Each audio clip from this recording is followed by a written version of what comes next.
आपके फोन में एक ओटीपी आता है। आपका आधार, बैंक अकाउंट, पासपोर्ट सब डिजिटल हो चुका है। और अगर मैं कहूं, यही डिजिटल दुनिया इंडिया की नई बॉर्डर बन चुकी है। जी हाँ, साइबर स्पेस ही नया बैटलफील्ड है, जहां सोल्जर्स नहीं हैकर्स होते हैं, जहां टैंक्स नहीं ट्रोजन वायरसेस होते हैं। और इसी बॉर्डर को सिक्योर करता है इंडिया का साइबर डिफेंस कमांड, जो हैकर्स को डिजिटल सर्जिकल स्ट्राइक से रोकता है। चलिए जानते हैं कैसे ये कमांड साइलेंटली इंडिया के बिलियंस डेटा पॉइंट्स को प्रोटेक्ट करता है और क्यों अब इसकी जरूरत सबसे ज्यादा है। क्यों जरूरी है साइबर डिफेंस कमांड? आज हर चीज कनेक्टेड है। Fighter jet, satellites, dams, stock market, elections, nuclear plants, सब कुछ एक साइबर ग्रिड से कंट्रोल होता है।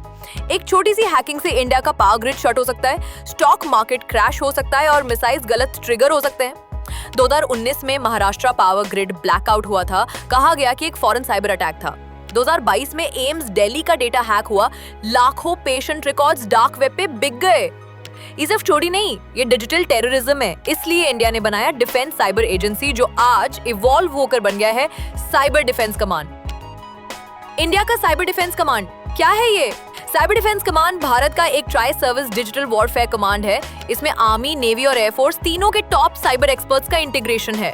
ये कमांड इंडिया की डिफेंस नेटवर्क्स को सिक्योर करता है, एनिमी साइबर अटैक्स डिटेक्ट और न्यूट्रलाइज करता है, साइबर ऑफेंसिव ऑपरेशंस भी प्लान करता है, यानी डिजिटल काउंटर अटैक्स। इसका एक ही मिशन है, इंडिया के डिजिटल एसेट्स और मिलिट्री सीक्रेट्स को सिक्योर करना। और ये काम एक साइलेंट वॉर जैसा होता है, जहां हर सेकंड डेटा प्रोटेक्ट करना होता है बिना कोई धमाका के। साइबर सोल्जर्स की ट्रेनिंग एकदम यूनिक होती है। ये लोग कोड लिखते हैं, फायरवॉल्स बनाते हैं, मैलवेयर डिटेक्ट करते हैं और एनिमी के डिजिटल वेपन्स को रिवर्स इंजीनियर भी करते हैं।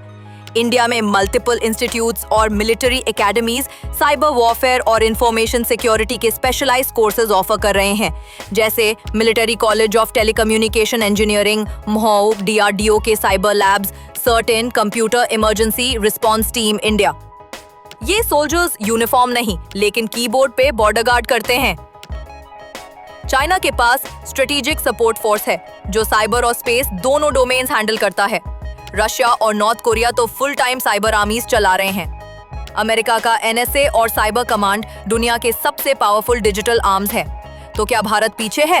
बिल्कुल नहीं।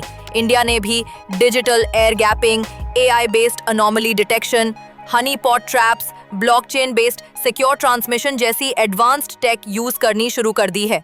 और ये साइबर डिफेंस कमांड इस रेस में भारत को टॉप 5 डिजिटल पावर्स में लाने का काम करेगा। इंडिया के फ्यूचर वॉर सिर्फ बॉर्डर्स पे नहीं होंगे, वो होंगे data centres, satellite uplinks, mobile towers और बैंकिंग सर्वर्स पे। इसलिए गवर्नमेंट चाह रही है साइबर डिफेंस कमांड को सिविलियन साइबर एक्सपर्ट्स के साथ कनेक्ट करना, प्राइवेट साइबर सिक्योरिटी फर्म्स का integration, national cyber coordination centre NCCC के साथ रियल टाइम अलर्ट्स शेयर करना। एक ऐसा इकोसिस्टम बन रहा है जहां सिविलियन और मिलिट्री एक्सपर्ट्स एक ही साइबर बैटलफील्ड पे लड़ेंगे और AI प्लस ह्यूमन इंटेलिजेंस से हर अटैक का रियल टाइम जवाब दिया जाएगा। तो दोस्तों, डिजिटल इंडिया का मतलब सिर्फ ऑनलाइन बैंकिंग या UPI नहीं। डिजिटल इंडिया का मतलब है साइबर भारत, और साइबर भारत को सिक्योर करता है इंडिया का साइबर डिफेंस कमांड। यही हमारे इनविजिबल सोल्जर्स हैं, जो बिना बॉर्डर्स क्रॉस किए देश को सेफ रखते हैं। आपका क्या मानना है? क्या आप साइबर वॉरियर बनना चाहेंगे फ्यूचर में? क्या इंडिया को और भी ज्यादा इन्वेस्ट करना चाहिए साइबर आर्मी में? कमेंट में जरूर बताएं।